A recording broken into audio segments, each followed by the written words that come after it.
Here's another email we got. This is a story, an amusing antidote, as some of the folks say, from Matthew from Ontario.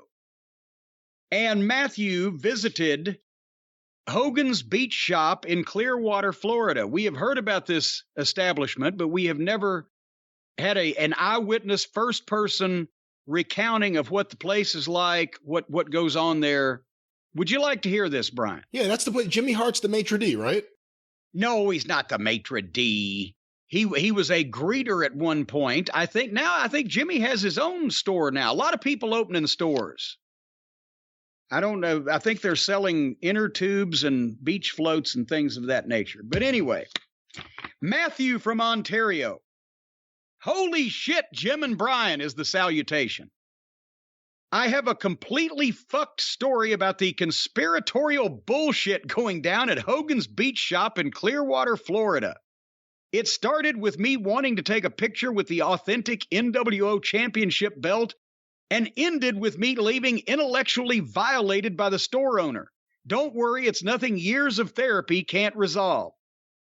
Every time I've been to Florida, I've tried to find fun wrestling-related things to do since I'm a lifelong wrestling fan and was born into it since George Scott was my great uncle.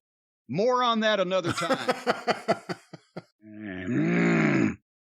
I've never been a Hogan fan, but on this trip, I decided to finally check out Hogan's Beach Shop and Bar on this trip. He redundantly repeated that redundantly. So my wife, daughter, and I took the 30-minute drive from Madeira Beach to Clearwater for what I believed would be a fun outing. We made it to the beach shop, looked around, and flicked Hulk Hogan's life-size nipples on one of the statues. One of the statues. The back wall is filled with real and or replica championship belts with a handwritten sign in the middle that says, "Ask about taking a picture with a belt." Without hesitation, I did. However, I wasn't prepared for what would come next.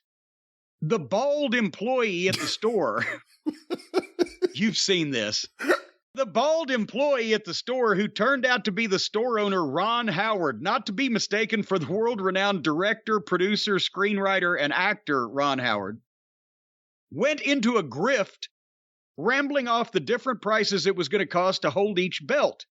Replicas were cheaper, while the real belts started at $50. He says US. Well, yeah. These prices included a courtesy discount, as he claimed, because my wife bought some Macho Man merchandise. I wanted to tell this guy to fuck off for fleecing people, but without taking a breath, he proceeded to go off on what I can only describe as the batshit crazy ramblings of someone who's taken one too many stinky leg drops. For 7 long minutes, he strung together nearly every conspiracy theory currently making the rounds, past and present, into one cohesive thought.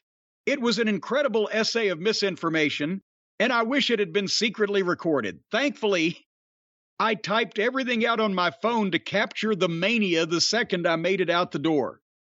So, Brian, without further ado, here's how this one-sided conversation unfolded in bullet point form. Would you like to hear this? Would you like to hear about this? I would like to hear about this. Well, it starts, I asked to hold a championship belt.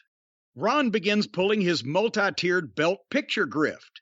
He says the NWO championship belt is valued at $250,000, but believes it would be closer to $1 million if it were auctioned. He rhetorically asked who could put a price on something like this. Next, the NWO... Certainly not him. Not him. The NWO belt is like an NFT, one of a kind. NFTs are the future of money because it's untethered and away from government tampering. Oh, boy. You can buy NFTs or live next door to Snoop Dogg in the metaverse for $30,000, and people are jumping at that chance.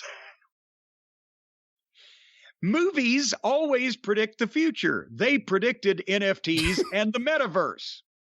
There's a movie with Will Smith where robots are a major part of our lives and try to take over. Humans won't exist in the future.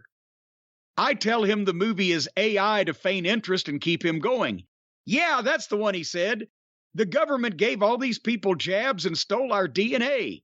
Why did they manufacture the pandemic? They wanted our DNA and we lined up to give it to them. Genetically modified. Yeah, they took our DNA when they gave us the COVID vaccination. Genetically modified foods don't produce seeds like normal food. Parenthetically, from our editor here, shockingly untrue, by the way. He goes on to say the guy said they collected seeds from normal food to grow fake crops, and they're collecting our seeds to tamper with. Normal food crops are being quietly destroyed, so we're forced to eat genetically modified food they create. Everything has been tampered with as part of their master plan. The government has plans for all of us. They'll clone us and genetically alter our DNA to be more compliant. They want a world population lower than 500 million people. So does everybody. Continuing, Bill Gates is evil and has said this. If you listen to him, he tells us to comply. At this point, my wife tries to get me out of the store by saying we're running out of time and needs to leave soon to make a reservation. She takes my daughter and abandons me as any good wife would in the presence of psychosis. Ron continues by saying everyone should get off social media and use sites like Rumble that are off the grid. Apparently, he doesn't know what being off the grid means since Rumble exists on the grid. What is Rumble? Where is Rumble? Let me clarify this. Oh, he continues to say, go on Rumble and learn about the Twin Towers. It was all fake. The U.S. wanted a war. This war with Russia and Ukraine is all fake, too. It's about taking over their resources. He has friends in the Pentagon who give him this information. They warn him about what's coming. He pointed to a shadow box case filled with military patches which anyone can buy online as a way to legitimize his deep throat informant at the Pentagon. Why this box is in a wrestling store right at the front is beyond me. Maybe Ron is ex-military. As I'm shuffling out the door, he slips in that he's been friends with Hogan for 20 years, which I felt was out of place in the conversation, but painted a picture that Hogan is likely fucking nuts too if this guy represents his store. So there it is. It's a lot to unpack, and I can't imagine how exhausted you both must feel after hearing it. Who am I kidding? Jim probably loved it if his magnificent lizard robot overlord Codecademy sponsor plugs are anything to go by. So he closes to say, I would love it if a few Cult of Cornette members could make their way down to Hogan's Beach Shop to see if they can trigger this guy again.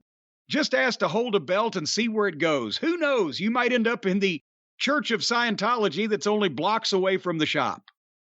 You know, that email went in so many different ways. Did he ever actually get to hold the belt? I don't think so. I don't think he was going to pony up that $50 to hold that $1 million belt.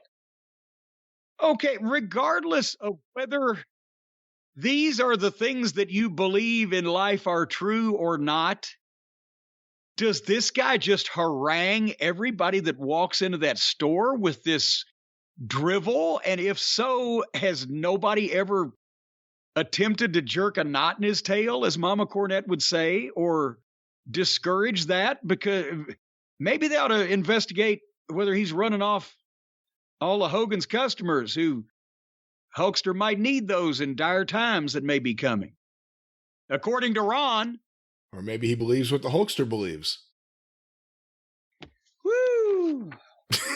Wasn't that a Doobie's Brothers song, What the Hulkster Believes? I don't know. Maybe after Michael McDonald took over.